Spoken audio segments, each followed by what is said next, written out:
Sa number 5, mga nagapalumbaanay sa motorsiklo sa highway sang Valladolid kag banwa sang Kawayan, Gina, ayam sang LTO.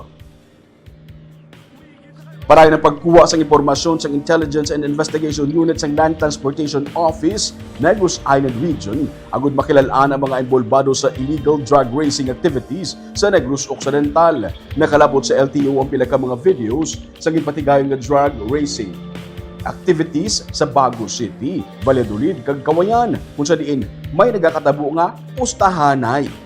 Agud matap na kagilayon nga madakpan, naging ang LTO nga i-report ang makitaan nga drug racing activities sa pinakamalapit nga police station. Nagpakig-angot naman ang ahensya sa tagsa ka local government unit agud magbulig sa regulasyon sa nasambit nga aktibidad.